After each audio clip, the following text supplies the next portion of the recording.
Hi, and welcome to Shred with Sash. This is the channel where we will be getting shredded together and shredding myths as well.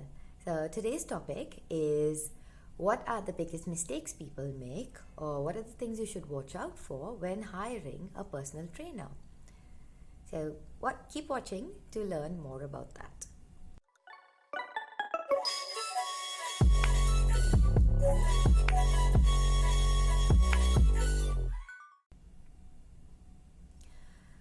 Personal trainers are quite intimate because you're letting them into your life, and it's a big decision because they need to know quite a lot about your life. They need to know about your health, your conditions, your past experiences. They learn a lot about you. So you should choose your personal trainer after taking quite a lot of time, doing a trial with people, figuring out whether the rapport works, and also obviously do not let the cost of the personal trainer's sessions determine the fact that you're going to take sessions with them or not. A lot of people tend to do that, and they would use the price per session as their first filter, and then from there they decide whether they would like to go with a personal trainer or not. But obviously, at the cost of a lower session, there are risks involved because it might be that the person is not qualified enough. It might be that they don't give you as much attention. It might be that they don't have the skill set to ask for a higher fee because they aren't able to deliver those high outcomes.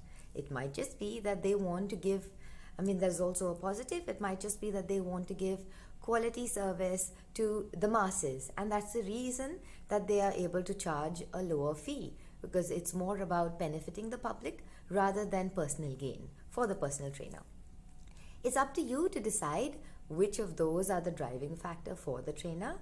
So the best thing to do is to first have a session with them, understand what their training principles are, what their techniques are. Also understand a little bit about the person, because you will be spending some time with them. And if it is 3 months and 3 times a week, that's quite a lot of time, even if it's an hour every time you see them. But you are spending time with them one-on-one. You want them to motivate you. You don't want them to be irritating and nagging. I know I wouldn't like that. Maybe someone else would. But I would like somebody who's fun. I would like someone who genuinely cares about me and my good health, my well-being, and is also a positive influence on my life by doing the same thing in their life. So it's up to each person to decide what works for you. But the only thing I would say is, do not look at the price and make that the main decider. It should be a lot of different factors that determine whether it's a good fit. The rapport is equally important, because if you don't have a good rapport with your trainer, eventually you won't be demotivated, but you won't be as motivated as you could be if you have a better rapport. So it's up to you to make those decisions, but try and keep an open mind and take all factors into account before deciding. And also beware that there are risks, obviously, when you're training with anybody or even on your own. So there is always the risk of injury, whether you're with a trainer or you're doing it on your own. This is one of the main factors, I would say, that contribute to why you should get a personal trainer. When I first started training myself, I was obviously a novice, and I didn't have the information I have at my hand now. I had not yet started studying about fitness, studying about the body, about kinesiology, and so many different factors that go into it. So I had injuries in the start. It meant that I had to slow down my progress. There were setbacks, but eventually I got there, learning on my own as well. Now, if you get a personal trainer, most of them are experienced, and they are aware of the body's limitations. They're aware of different people and what works for them.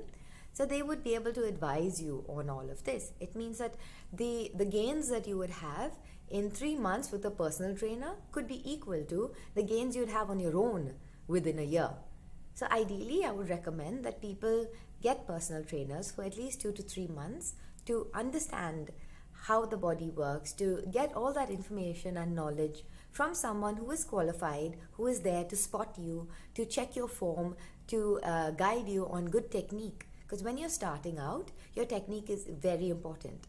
And at that point, your body and mind are still trying to make connections about technique. But if you have someone guiding you, within a month or so, your body will start to understand the movements, and the personal trainer will need to give you lesser and lesser cues on technique, because your body already is synced with your mind and understands what it needs to do within a month or 2 months.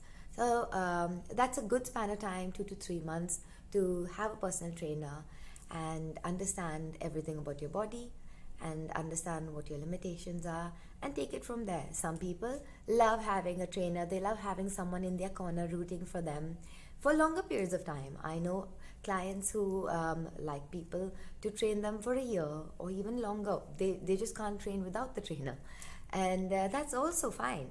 But there are others who are able to continue their journey on their own. It's eventually all about what works for you and how you are able to stay fit. It might be with someone else, or it might be you on your own, or you've got a group of motivated individuals to cheer you on as well. So go with what works for you and make the right decision. It's eventually your body, and you're the one who's going to have to bear the injuries if there are any, or bear the setbacks if you're unable to progress as quickly as you would like to.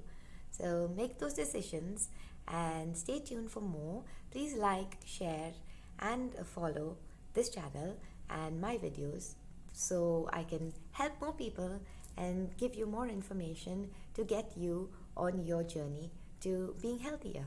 Thank you. Bye bye.